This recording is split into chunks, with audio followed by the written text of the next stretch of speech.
tetap semangat dimanapun saudara-saudara kerja, dan tetap disiplin, tingkatkan etos kerja dan bertanggung jawab, dan jangan lupa bahwa apa yang saudara tempatin untuk bekerja itu benar-benar pekerjaan yang benar-benar bisa mensejahterakan dan bisa memberikan masa depan kepada saudara-saudaraku yang kerja di outsourcing.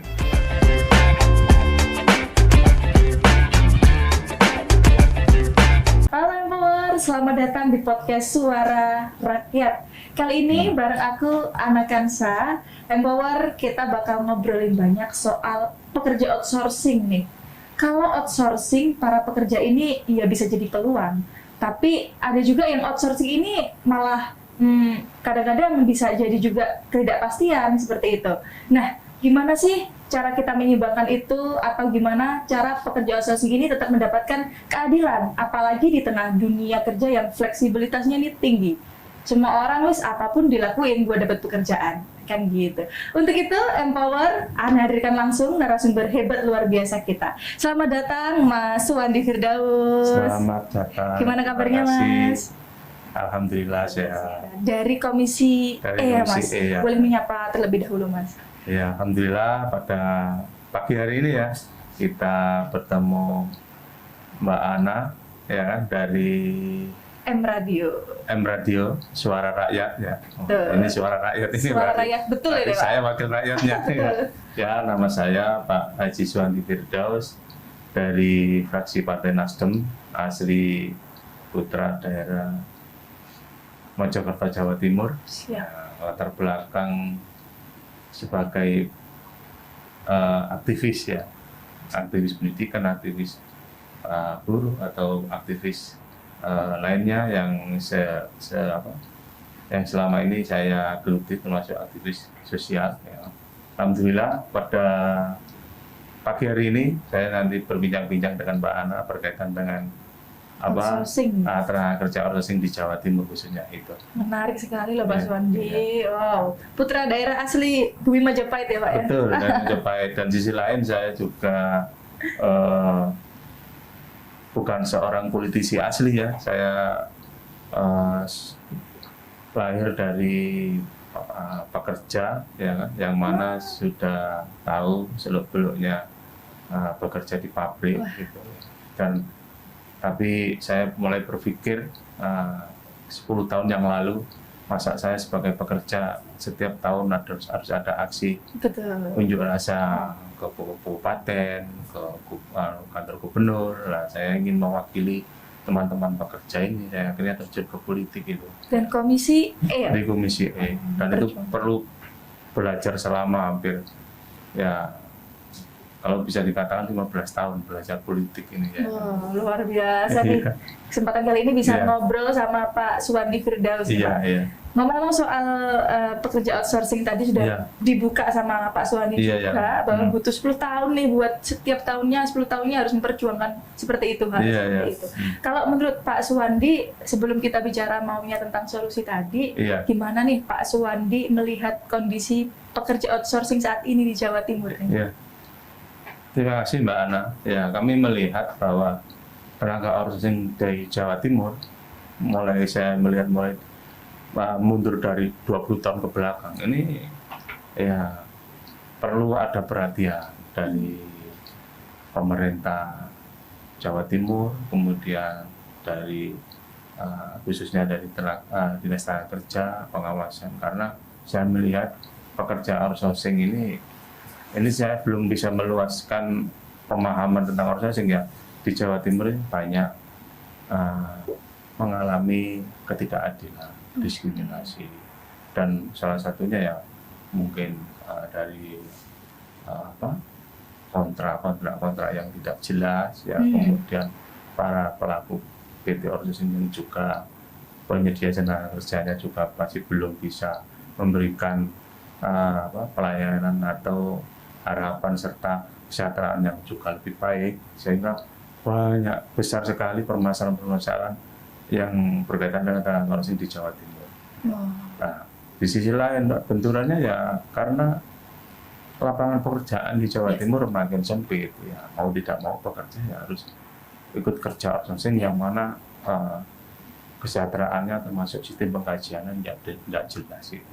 Dan tetap harus diambil itu Iya, bagi harus mereka. diambil, iya. Gitu. Siap Pak. Berarti kondisinya ketidakadilan itu masih banyak. Paling banyak nih Pak. Paling banyak dari bentuk laporan itu ketidakadilan itu saat ini apa Pak? Kalau menurut laporan? Pertama mengenai penggajian. Jadi pekerja outsourcing itu kalau saya melihat kebanyakan digaji, diupah ya kan di bawah normatifnya UMK kabupaten kota. Jadi ya kalau ngasih gaji ya kalau perusahaan-perusahaan yang belum paham tentang aturan ya saya sendiri. Yang kedua mengenai jaminan kesehatan, ya kan, jaminan kecelakaan kerja itu hampir tidak ada ketika pekerja outsourcing ini digaji tidak sesuai dengan UMK, ketika itu ada kebijakan untuk ikut jaminan kesehatan maupun jaminan BPJS tenaga kerjaan itu boleh, tapi di sisi lain ya kan jarang yang memenuhi standar untuk UMK ini, sehingga mau mendaftarkan ke BPJS kesehatan itu ada penolakan karena BPJS kesehatan dasarnya harus UMK yang berlaku di kabupaten kota tersebut. Ya. Kalau di BPJS tenaga kerja boleh, ya ini masih mending, tapi biasanya pengusaha jasa tenaga kerja ini masih enggan untuk mendaftarkan ya, karena kan tanggung renteng berapa persen yang harus dibayar oleh pengusaha jasa tenaga kerja, berapa persen yang harus ditanggung oleh pekerja yang outsourcing. Nah ini yang dua pokok normatif ini yang sekarang ini di Jawa Timur masih belum bisa dinikmati oleh saudara-saudara kami dari pekerja buruh, yaitu statusnya pekerja outsourcing. Jadi upah atau penggajian sama jaminan-jaminan non tetap seperti itu, kesehatan itu, gitu. Itu normatifnya itu. Normatifnya itu. Iya. Kalau buat pekerja outsourcing ini kan yang pekerja outsourcing ini bukan ngakunya ya, memang nggak tahu itu Pak, nggak tahu siapa sebenarnya pemberi kerja mereka gitu. Ini juga terjadi itu Pak sebagai sorotan di Komisi E. Terjadi seperti itu memang. Jadi penyedia tenaga kerja, jasa tenaga kerja PT ini yang outsourcing ini juga kebanyakan juga tidak memberikan MOU atau surat kesepakatan kerja antara pekerja outsourcing dan PT jasa tenaga kerja outsourcing, karena ini kan sudah mitranya perusahaan Indo ya. Nah, seharusnya itu harus jelas, tapi kebanyakan enggak, itu pokoknya kamu ikut kerja di sini loh. PT-nya apa, yang penting kamu setiap bulan atau setiap minggu gajian, ini gajinya seperti ini. Dan tidak ada istilahnya itu kesepakatan atau MOU ya, tentang hak-haknya para pekerja outsourcing ini. Ini masih ada juga, tapi yang banyak itu di Jawa Timur, yaitu pekerja outsourcing yang tidak dibayar upah normatif dan hak-haknya sebagai tenaga kerja yang layaknya seperti tenaga kerja yang lainnya, seperti jaminan kesehatan, kemudian jaminan tenaga kerja itu. Bahkan ini yang kadang-kadang ngeri itu sampai gajinya itu kecil sekali. Ya memang cukup dibuat makan lah 2 kali gitu sudah habis itu.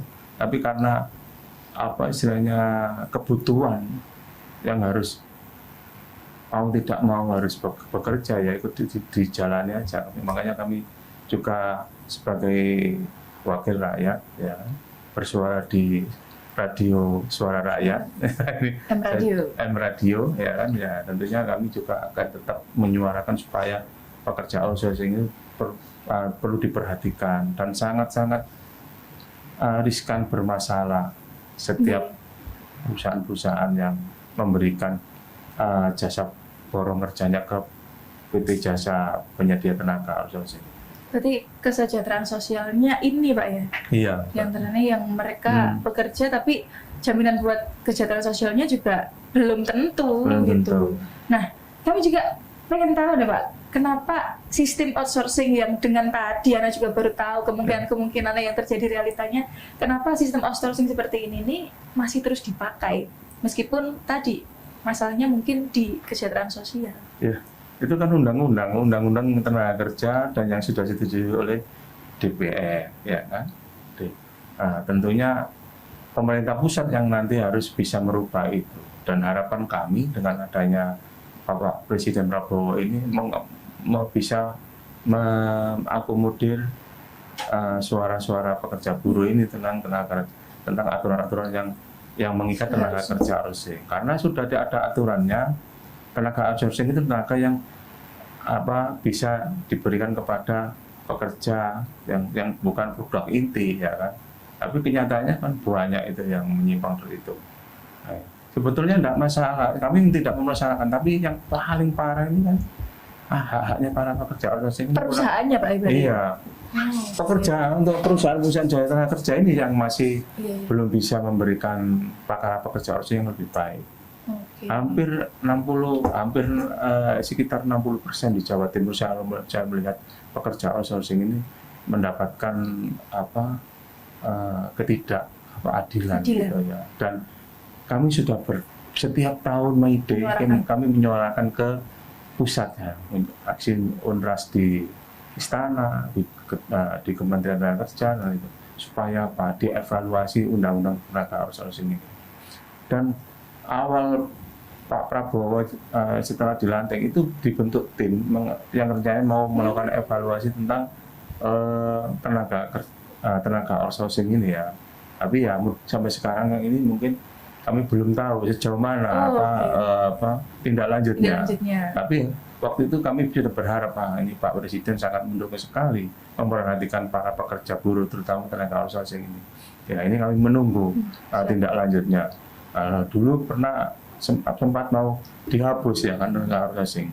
Ya saya bersyukur kalau memang sudah dihapus sudah. Tapi karwane Pak ya. Iya karena supaya nasib pekerja saudara-saudara pekerja outsourcing ini bisa terangkat menjadi karyawan tetap ya kan, mungkin dikontrak 1 tahun 2 tahun selesai harus saya jadi PKWT ya kan, ya PKWT ya kan, ya itulah makanya ini saya selalu berharap kepada pemerintah pusat termasuk Pak Presiden Prabowo supaya dilanjutkan mengenai yang kami usulkan bertahun-tahun ini berkaitan dengan kebijakan dan regulasinya tenaga kerja outsourcing. Iya. Luar biasa loh Empower, ternyata melalui Pak Suwandi dan Komisi E sudah menyuarakan itu loh terkait hak-hak dari rekan-rekan teman-teman pekerja outsourcing. Baik Empower semuanya, kita kembali lagi di segmen berikutnya.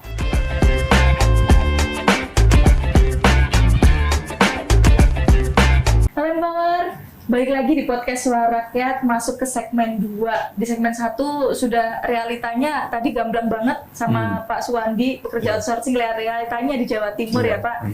Sekarang di segmen 2 maunya sih bahas soal regulasi, pengawasan, dan norma antara praktik di lapangannya itu Pak.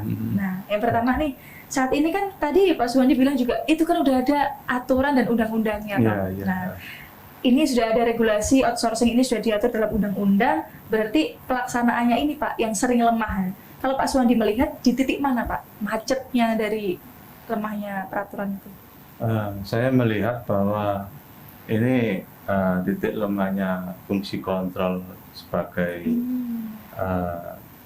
pelaksanaannya yaitu Dinas Tenaga Kerja ya, yang terkait ya, yang itu yang pertama ya, termasuk Dinas Tenaga Kerja di Jawa Timur, kabupaten kota se-Jawa Timur. Nah, fungsi kontrolnya ada salah satu mengenai pengawasan ya, pengawasan tenaga kerja ini juga harus aktif ya kan, tidak harus menunggu laporan tentang penyimpangan atau pelanggaran tentang norma-norma tenaga kerja outsourcing ya kan, harus turun ke lapangan mengecek apa benar ini PT ini memang sudah memenuhi standar untuk undang-undang untuk sebagai jasa tenaga kerja.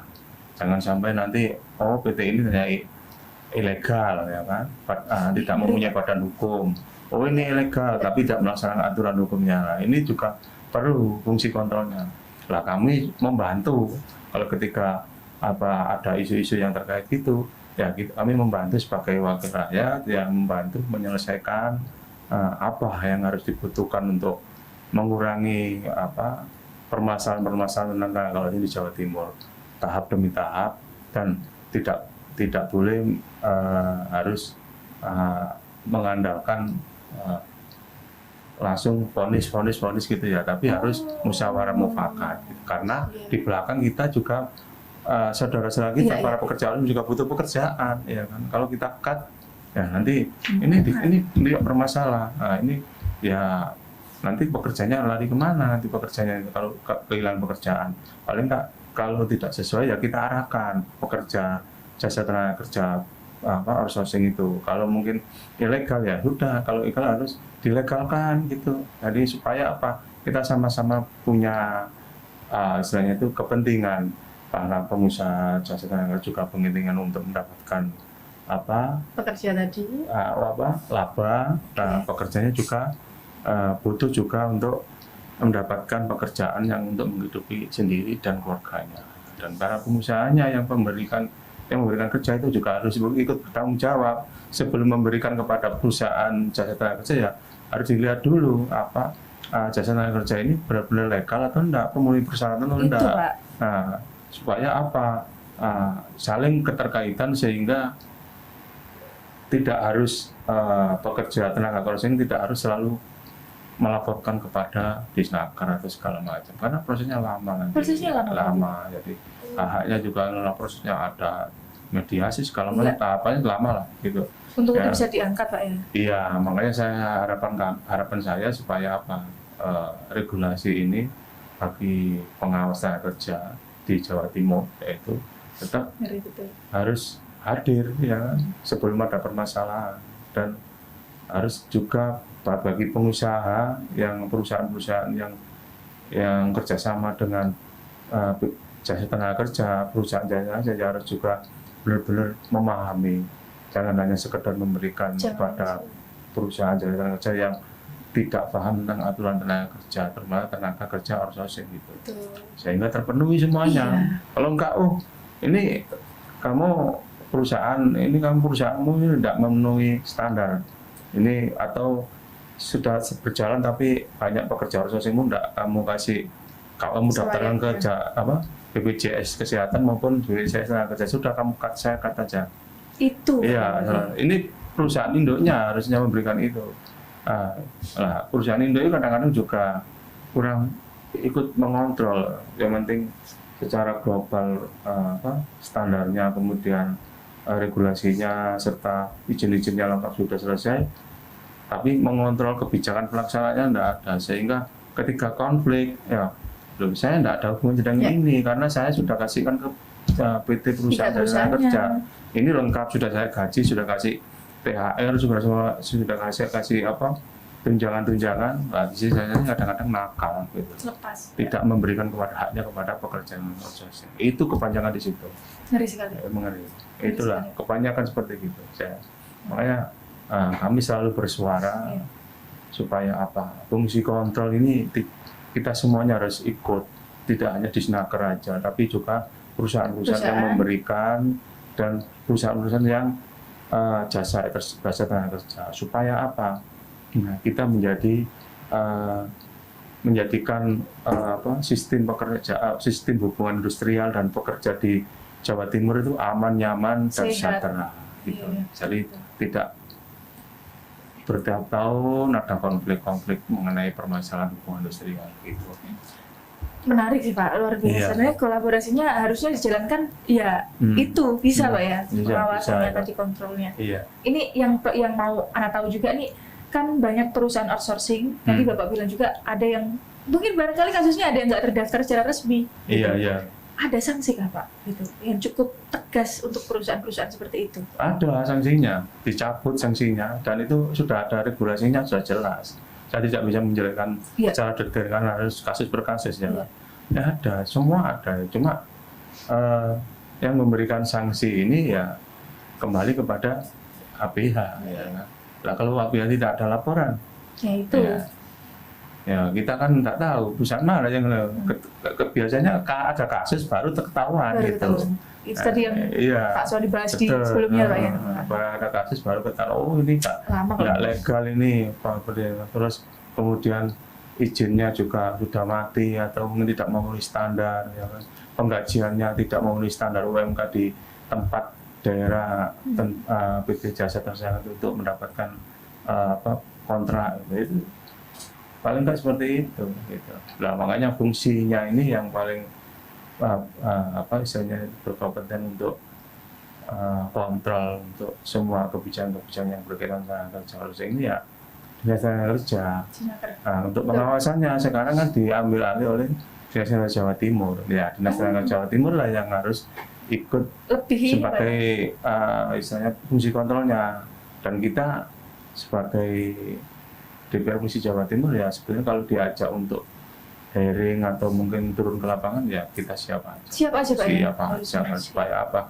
Kita akan kembali kepada masyarakat rakyatnya itu biar dapat keadilan yang setara. Betul. Dari pengalaman Pak Suwandi di Komisi E, secara besar pengawasan tenaga kerja ini kan benar-benar dijalankan ya Pak, bukan sekedar administratif saja. Itu seberapa besar itu Pak? Bahwa pengawasannya itu benar-benar dijalankan, nggak hanya formalitas atau administratif aja.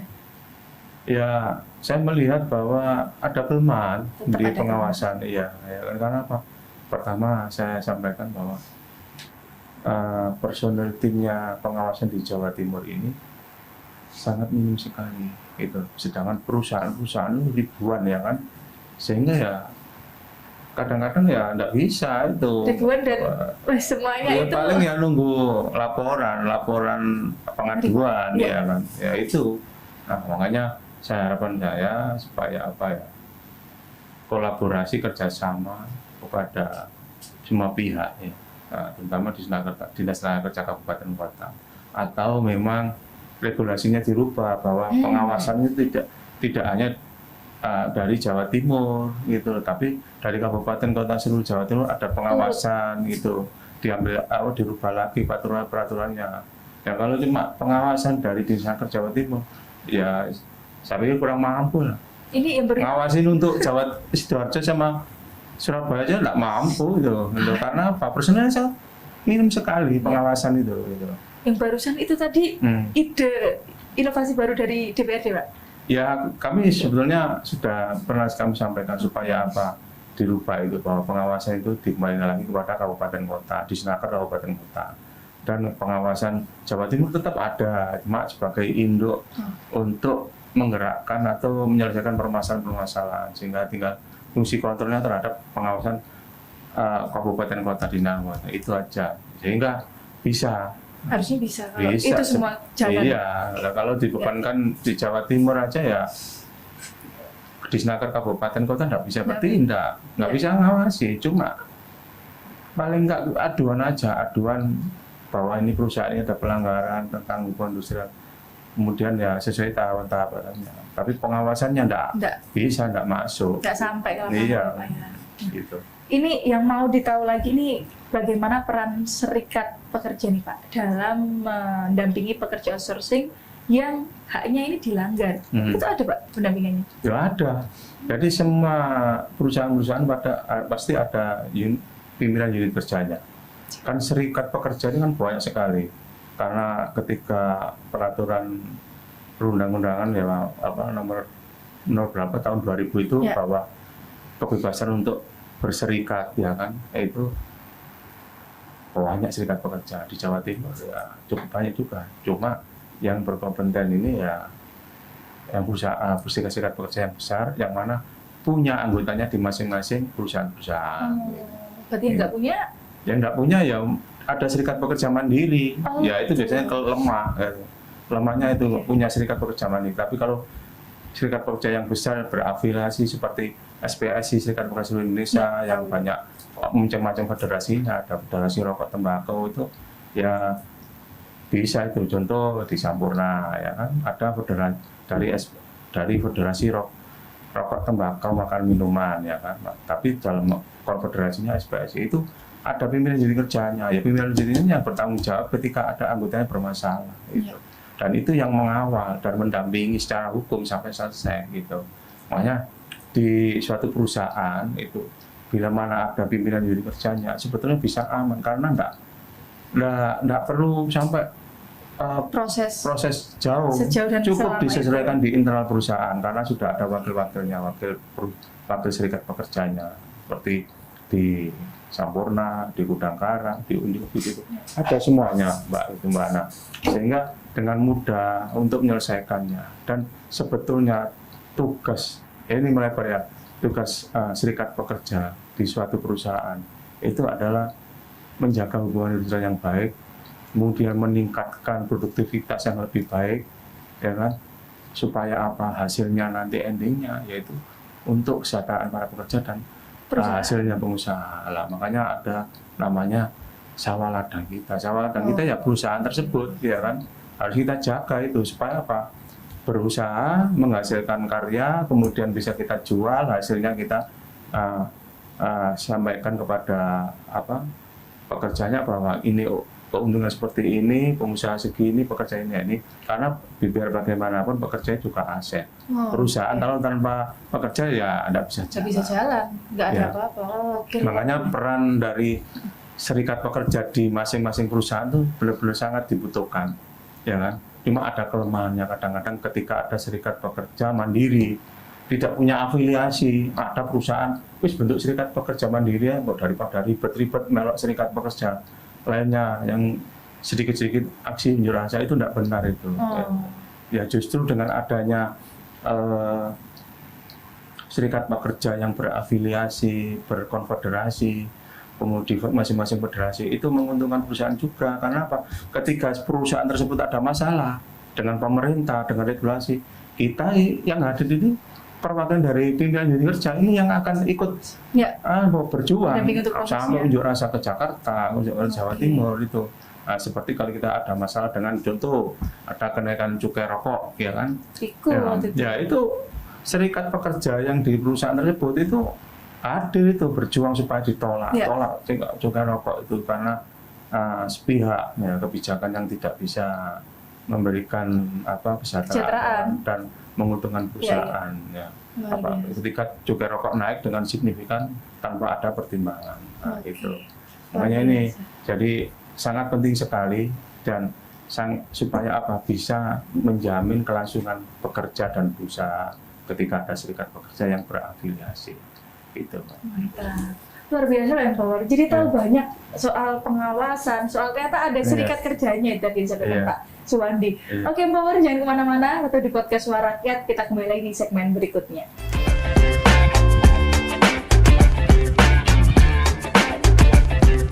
Halo Empower, kembali lagi di podcast Suara Rakyat. Menarik banget di segmen-segmen sebelumnya. Di segmen ketiga ini harapannya kita udah lanjut bahas soal kolaborasi dan juga harapan ke depan. Masih bersama dengan Pak Suwandi. Pak, dalam jangka panjang kiranya seperti apa sih Pak wajah ideal sistem kerja outsourcing yang mungkin Pak Suwandi bayangkan? Iya. Dalam jangka panjang harapan saya ya regulasinya Undang-Undang Tenaga Kerja Outsourcing ini harus dirubah, ya kan? Sedemikian sehingga tidak terlalu ruwet, ya kan? Tidak berpihak kepada semua pihak, ya kan? Dan supaya apa? Bahwa tenaga kerja outsourcing di Indonesia ini benar-benar ada perlindungan yang benar-benar dipertanggungjawabkan. Nah, tentunya semua pihak, terutama kami, kemudian DPR RI, kemudian pemerintah pusat yang berkaitan dengan tenaga kerja itu berkolaborasi supaya apa? Tenaga kerja outsourcing ini kedepannya supaya lebih baik gitu. Dan regulasinya harus ada reformasi. Reformasi regulasinya Pak? Iya, itu. Secara tegas gitu. Iya, harus reformasi sehingga kalau seperti ini, enggak boleh ya udah, enggak boleh. Berarti perusahaan pemberi tenaga kerja itu harus seperti gini. Kalau enggak ya sudah kamu minggir, kamu berarti enggak cocok untuk pekerjaan ini yang kami alihkan gitu, alih dayakan gitu. Kalau menurut Pak Suwandi berarti yang harus dibenahi dulu antara regulasinya, pengawasannya, atau mungkin mentalitasnya tenaga kerjanya? Iya, kalau menurut saya pribadi berarti regulasinya harus dulu dirubah dulu, ya kan, direformasi yang lebih berpihak kepada pekerja tenaga kerja tentang perlindungan dan kesejahteraannya itu. Habis itu bertahap baru nanti insya Allah akan menjadi nyaman Pak, dan hampir tidak ada kalau seandainya itu dilaksanakan, hampir tidak ada antara pekerja PKWT dan PKWTT dan outsourcing karena punya hak sama normatifnya, ya kan? Betul. Gitu. Luar biasa. Memang harusnya fundamentalnya dulu yang diatur, dirubah, reformasi tadi kalau kata Pak Suwandi. Iya. Nah ini Pak yang mau Anda tahu juga, ini Pak Suwandi bagaimana melihat peran pendidikan vokasi dan pelatihan kerja ini kaitannya dalam membantu pekerja keluar dari jebakan sistem outsourcing yang nggak sehat, Pak? Ya. Sebetulnya program di Jawa Timur itu banyak.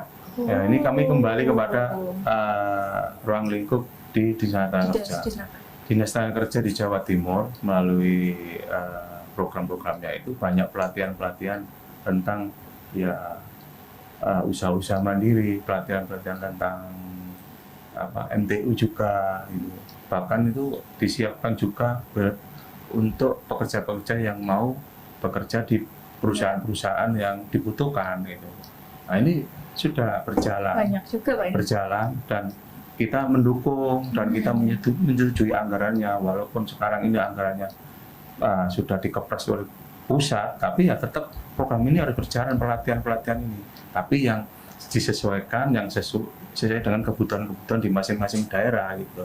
Oh, daerah sini banyak kebutuhan tenaga kerja tentang pertanian, perdagangan, kemudian ternakan atau apa gitu, sehingga pelatihan-pelatihan tersebut tepat sasaran. Nah, dan pelatihan-pelatihan tersebut itu bisa mengurangi pengangguran sedikit demi sedikit karena ada kemandirian. Contoh ketika ada pelatihan tentang pembuatan kue, kemudian rias pengantin, kemudian batik atau segala macam, itu ada. Nah inilah yang kita ini kadang-kadang itu berpikir supaya ada kemandirian dari generasi kita untuk tidak harus kerja di perusahaan yang outsourcing, kemudian yang mana nanti jaminannya tidak jelas. Ya, tapi ada kesiapan untuk mandiri. Makanya di Dinas Tenaga Kerja Provinsi Jawa Timur itu setiap tahun itu ada pelatihan-pelatihan yang berbasis tentang kemandirian. Sempat tahu Pak, ya Pak, ada juga memang banyak. Ada. Yang arahnya memang itu biar bisa usaha Pak yang betul, ini. jadi usaha dan bisa menciptakan lapangan kerja sendiri juga. Contoh bengkel ya kan, kita setelah di training di ikut pelatihan 1 bulan di PRK mana itu tentang bengkel. Nah kita mencoba untuk punya kemandirian. Nah, setelah itu kalau sudah ada kemajuan bisa menarik teman atau saudara untuk ikut kerja di situ. Akhirnya. Gitu. Programnya banyak Pak ya? Banyak programnya kalau di sini. Jadi kita memang sesuai dengan tujuan kita bersama-sama buku, ya kan, bersama-sama dengan Komisi E untuk program tenaga kerja tentang pelatihan. Tapi sekarang kita mulai merubah pelatihan yang benar-benar dibutuhkan di masing-masing daerah dan bisa bersaing gitu. Ya, jangan sampai pelatihan-pelatihan yang jadul-jadul itu ya akhirnya kan nggak laku. Jadul nggak tepat sasaran. Iya, tepat sasaran ya. Ini betul, buang-buang anggaran gitu. Oh itu betul. Yeah. Nah ini yang juga menarik selanjutnya Pak Suwandi. Apakah ada program atau kebijakan konkret yang mungkin Pak Suwandi dan juga Komisi E sedang galakkan atau sedang digiring untuk meningkatkan kesejahteraan pekerja non tetap, kesehatan, kayak gitu? Ya sebetulnya program ini ya kami dari Komisi E salah satunya itu ya memberikan edukasi yang berkaitan dengan bahwa generasi kita tidak harus kerja di pabrik, ya kan. Makanya kalau di pabrik harus punya kemandirian, harus ada wira swasta. Setelah pulang pabrik punya apa, kegiatan apa. Itu ada edukasi untuk seperti itu, punya kemandirian ya. Atau mungkin istri atau suaminya yang masih belum bekerja itu kita suruh ikut pelatihan tadi itu. Jadi ada kan mungkin istrinya nganggur, ikut pelatihan, membuat kue yang mana nanti kuenya bisa dijual untuk tetangga atau saudara-saudaranya atau yang kegiatan.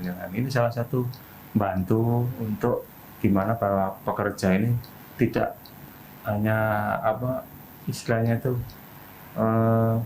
dari wong Jawa jakakno gaji pabrik ya, tapi juga harus punya kemandirian ternak di rumah. Nah, itu kemudian ada kalau punya kebun ya kebunnya ditanamin yang sekiranya bisa membantu kembali kepada budaya kita ya, jadi bercocok tanam.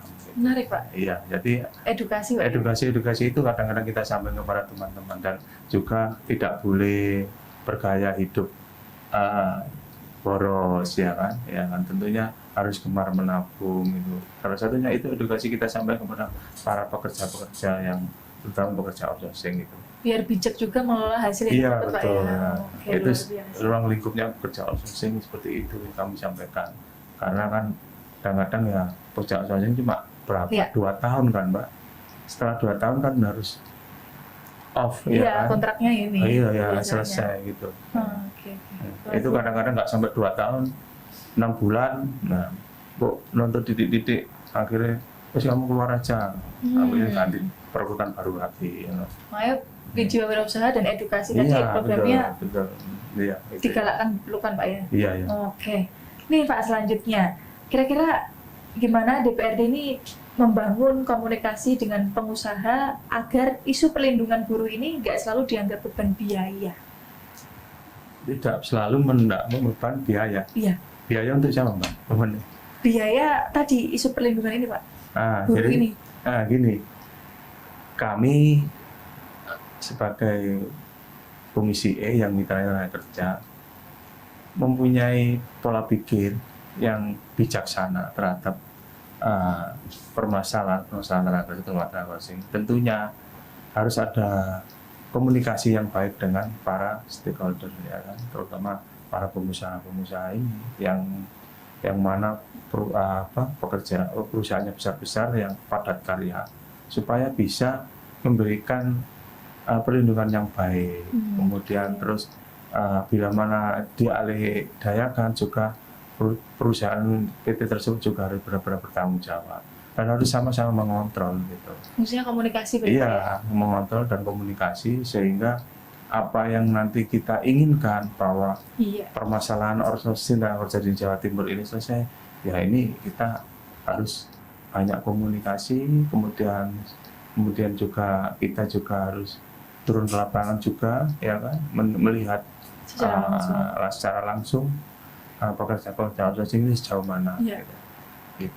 Oke, luar biasa. Berarti dibantu juga, Pak. Iya. Perannya di situ komunikasi Betul. dengan perusahaan juga. Biar sama-sama menguntungkan. Iya, betul. Bagi kami untuk mewakili rakyat, gitu, Pak, Iya, ya. iya. Luar biasa. Nah, ini nih, Pak.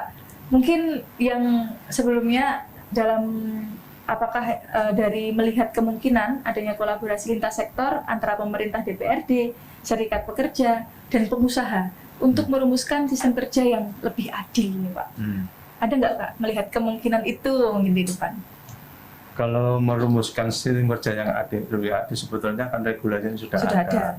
Cuma kita kembali kepada fungsi kontrol kita. Kembali lagi tadi, Pak, ya pemerintah dan semua pihak, ya kan, ya pengusaha, kemudian fungsi kontrol juga DPRD juga harus ikut fungsi kontrol, yang ikut bantu turun lapangan sehingga secara langsung meminimkan permasalahan yang timbul tentang hubungan industrial. Gitu. Oke, luar biasa. Nah ini nih Pak, yang mungkin Pak Suwandi pengen pesankan buat saudara-saudara kita, para pekerja di luar sana, boleh diberikan pesan Pak Suwandi buat pekerja outsourcing yang mungkin bagi mereka nggak punya apa Pak ya harus kerja, makanya nggak punya daya tawar nih. Boleh diberikan pesan Pak Suwandi? Ya, pesan saya kepada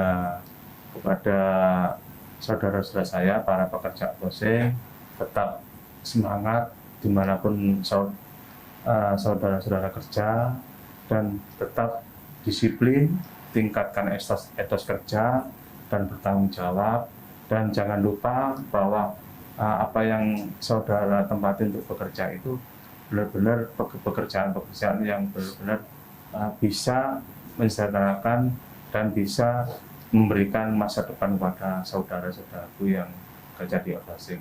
Dan selain itu juga sebelum menerima tawaran pekerjaan harus benar-benar diteliti, ya kan, perusahaan-perusahaan tersebut benar-benar memenuhi regulasi atau tidak, sehingga ketika dalam pelaksanaannya bisa ada perlindungan gitu.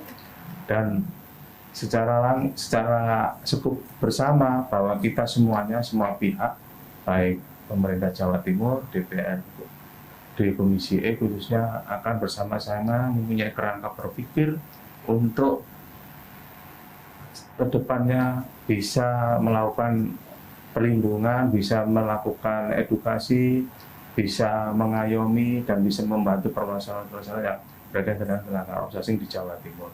Tentunya ini harus punya tanggung jawab bersama-sama, tidak hanya di Senaker aja, tidak hanya pengusaha aja, tidak hanya DPR provinsi aja, tapi harus sama-sama berkolaborasi untuk menyelesaikan permasalahan tentang tenaga kerja outsourcing ini. Dan mudah-mudahan apa yang telah kita pikirkan, kita sampaikan akan ditindaklanjuti oleh pemerintah pusat, yang mana bahwa akan ada rencana untuk melakukan perubahan-perubahan tentang regulasi tenaga kerja outsourcing di seluruh Indonesia itu. Luar biasa Pak Suwandi, harapannya, pesannya menggugah semangat. Saya juga mendengarkan ini semangat sekali. Alhamdulillah Pak Suwandi, kita sudah di ujung ini di podcast kita kali ini. Senang sekali Pak, Ana ngobrol dengan Pak Suwandi, banyak terbuka juga, banyak ternyata menyuarakan ini dari Pak Suwandi pribadi dan juga mewakili Komisi E juga luar biasa loh Pak, untuk tetap menggalakkan. Terima kasih Pak Suwandi sudah hadir di podcast ini, dan tadi pesan juga buat teman-teman Empower semua.